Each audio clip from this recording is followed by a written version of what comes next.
पर आमंत्रित करे छियनि। जीवा पर भारती विराजित उर अंतर साहित्य मृदुल मनोहर स्वर सौ बिरहति निज सृजनक लालित्य। बहुत बहुत स्वागत अभिनंदन मनीषा बउआ भाई के।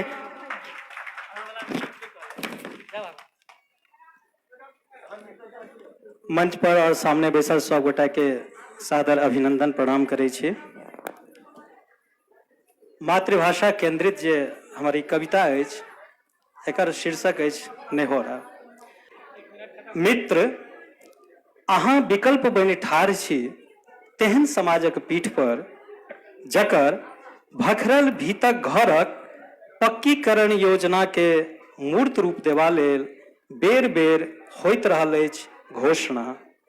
मुदा लाभ भेटबासँ पहिने पुनः ठाढ़ कयल झाँझनक एकचारी सेहो एक बेर भसिएबा लेल तैयार अछि। पुनः ठाढ़ कयल झाँझनक एकचारी सेहो एक बेर भसिएबा लेल तैयार अछि। अहाँ चुनौती बनि ठाढ़ छी तेहन एकाधिकार मनोवृत्तिक सोझा जकर रिमोटसँ संचालित अछि किछु रोबोटिये पहलवान, जकरा ने तऽ अछि नीकक ज्ञान आ ने अधलाहक ज्ञान।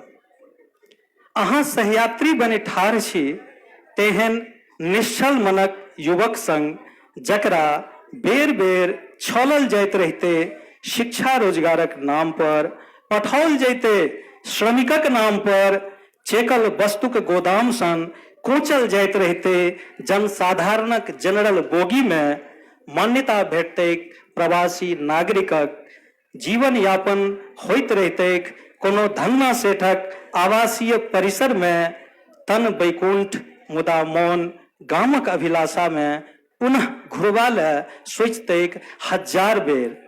अहाँ कर्तव्य निष्ठता पर, कर्मठता पर, पारदर्शिता पर निस्यो भरि संदेह नहीं।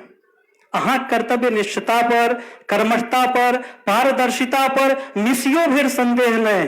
तथापि नहीं जान किएक प्रांत सँ लऽ कऽ देश धरिक भोगैत यथार्थ आ बदलैत राजनीतिक परिदृश्य में उन्मादी स्वभावक पोषण होइत देख मोन एक रत्ती डेरायल सेहो अछि।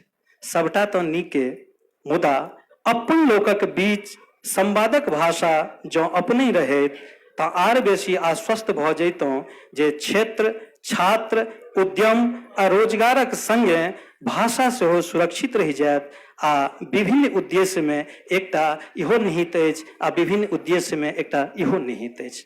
बहुत सुंदर, बहुत सुंदर।